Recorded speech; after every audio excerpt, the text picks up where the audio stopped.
Hello, my name is Philip Allen Travis. Welcome to Love and Knowledge. I am the author of Croeso Ede. I would like to talk today about human and animal behavior and how they differ on a conscious level. An animal needs to eat, sleep, and will have sexual desires. Maybe not desires, but they will go through on a circular basis hormonal changes, and there will be sexual wants if there's a male and female and they have not been spayed or neutered. This is nature. We have these as well. The difference comes in with our own conscious questioning about this stuff. As I have said before, we are soul first and foremost, in spirit. So we are eternal beings. Just so happens that this physical body, this material body, will not last forever. We will just move from this body to another one. If you ask me to prove this, I cannot. But can I prove to you that there is a Pleiades star system? Can I prove to you that there are creatures in the ocean without taking you down there? No. But that does not mean that they don't exist. Or another great way of putting it, you were a child at one point and you don't remember your childhood. But does that mean that it didn't exist? You were still in a body at that point, but you don't remember. You don't remember your birth, and you don't remember probably 2 to 3 years after your birth. But that does not mean that that did not happen and it did not exist. So, we are soul and spirit first and foremost. We are using this physical body to experience this physical realm on an educational level, as I've said before. Now, we are given within this material body the same animal behaviors as all animals: the eating, the sleeping, the sex. But as Christ, Jesus proved, and Buddha proved, and probably Vishnu, you do not need to eat. You can feed off of prana. You do not need to have sex. And you do not need sleep.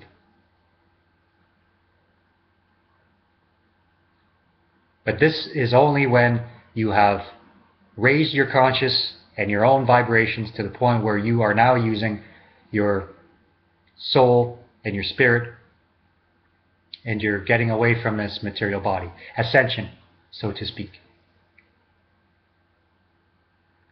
But for those who watch TV, for those who watch the commercials, for those who watch movies, for those who listen to radio, or even read certain books, your sexual appetite will remain strong, just like a dog. Your appetite for food, and it doesn't matter what kind of food, your appetite for food will remain strong. Whether it be just to cure a hunger or to actually feed the body the energy it needs, it's two different things. Sleep is another matter. Sleep is when your body is tired, when you have stressed it out to a point where it needs rest. But that does not mean we can go without sleep. I know people who've went 3 days without sleep. I know people who've went almost a week without sleep. They get to a point of, after the second or third day, where the sleep just doesn't matter to them. Now, is this healthy? I can't say yes or no to that. But what I'm saying is that we have the conscious ability to question, to ask, and to make choices. Do we want to be an animal, or do we want to be a spiritual being? Do you want to be a programmed being? I remember going to see a movie once in Toronto with an ex-girlfriend of mine.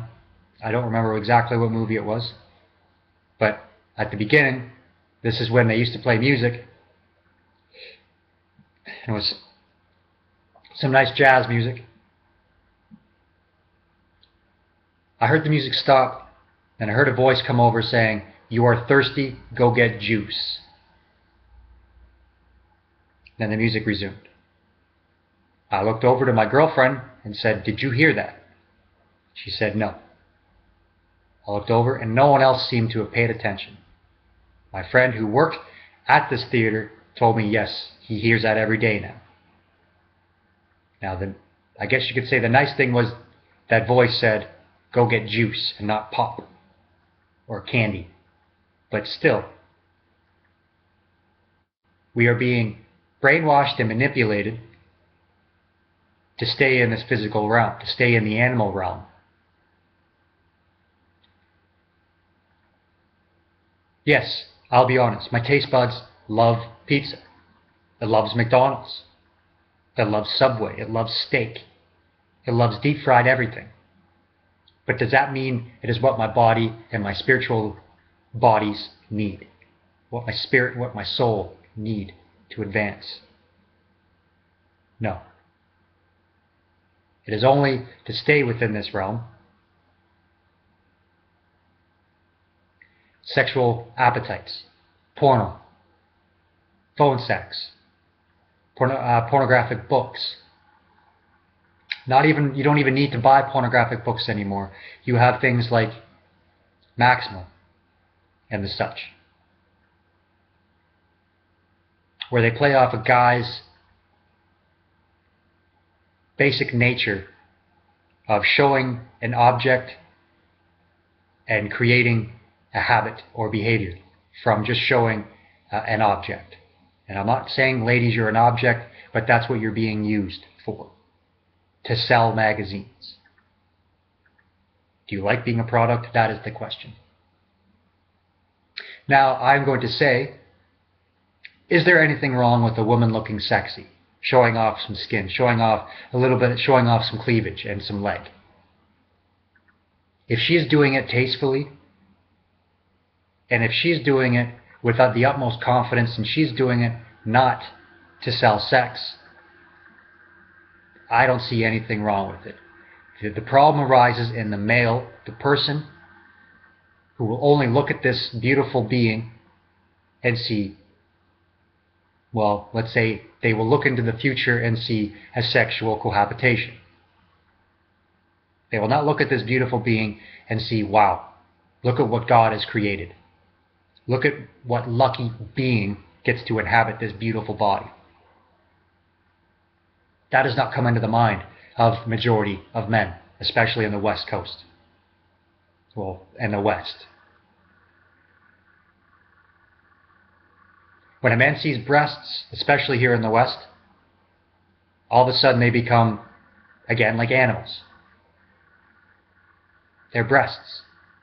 We have nipples too, guys. And for some guys, you have breasts as well.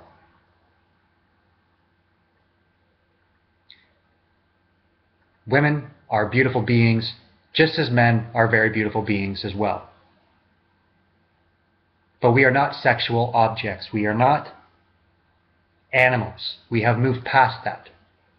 If you were still an animal, you would be either a monkey, or you would be a dog, or a cat, or anything of that sort. You are not. You are a conscious being who can question, who can learn, who can educate itself, and who can also move from another body to another body and is aware of that. Who can say to himself, what body am I going to inherit next? We have that opportunity of conscious being. I would like to thank you very much for this time that you have taken to watch this video.